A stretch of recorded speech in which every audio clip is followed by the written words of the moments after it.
అందరికీ నమస్కారం. నా పేరు కుర్రా శ్రీనివాస్ యాదవ్. నేను ఆంధ్రప్రదేశ్ యాదవ్ సంఘం రాష్ట్ర అధ్యక్షుడిని. రేపల్లె నియోజకవర్గం నిజాంపట్నం మండలం దిండి అదవల గ్రామంలో ఉన్నాం.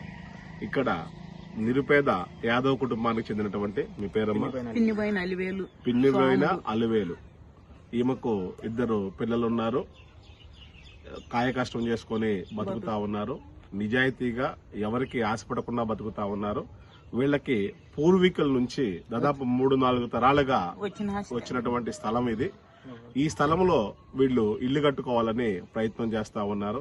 కానీ చుట్టుపక్కల ఇక్కడ ఉన్నటువంటి వేరే సామాజిక వర్గానికి చెందినటువంటి వ్యక్తులు ఇక్కడ ఇల్లు కట్టనీయం, స్థలం మీదే అయినప్పుడు కూడా మాకే ఇచ్చేయాలా, మేము ఎంత ఇస్తే అంత తీసుకోవాలా అని వీళ్ళని దౌర్జన్యం చేయటం, ఈ స్థలంలోకి రానీయకపోవటం దురదృష్టకరమైనటువంటి అంశం. ఈ విషయంలో పోలీస్ వ్యవస్థ కూడా చూసి చూడనట్టు పోవటం దురదృష్టకరమైనటువంటి అంశం. యాదవుల జోలికి వస్తే, యాదవుల ఆస్తులను కబ్జా చేయాలని చూస్తే ఖచ్చితంగా రాష్ట్ర వ్యాప్త ఉద్యమంగా మారుతుందని బలంగా హెచ్చరిస్తా ఉన్నాం. యాదవుల ఒంటి మీద దెబ్బ పడ్డా, యాదవుల ఆస్తులు ఎవరైనా కబ్జా చేయాలని చూసినా ఖచ్చితంగా అవసరమైతే ప్రతిదాడులకు కూడా ఆంధ్రప్రదేశ్ యాదవ్ సంఘం సిద్ధంగా ఉందని బలంగా హెచ్చరిస్తా ఉన్నాం.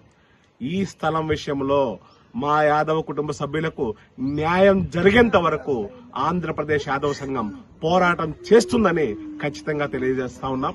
ఈ అంశాన్ని నారా లోకేష్ గారి దృష్టికి తీసుకెళ్లి, చంద్రబాబు నాయుడు గారి దృష్టికి తీసుకెళ్లి, పవన్ కళ్యాణ్ గారి దృష్టికి తీసుకెళ్లి యాదవులకు న్యాయం జరిగేంత వరకు ఆంధ్రప్రదేశ్ యాదవ్ సంఘం పోరాటం చేస్తుంది.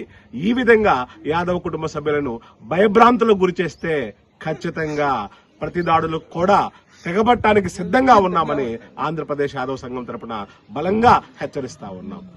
కృష్ణం వందే జగద్గురు. ఫాలో చేయొచ్చు కదండి ప్లీజ్. అందరికీ నమస్కారం. మీరు వీడియో చూస్తున్నారు కానీ సబ్స్క్రైబ్ చేసుకోవడం లేదు. దయచేసి సబ్స్క్రైబ్ చేసుకోండి, మాకు సపోర్ట్ చేయండి.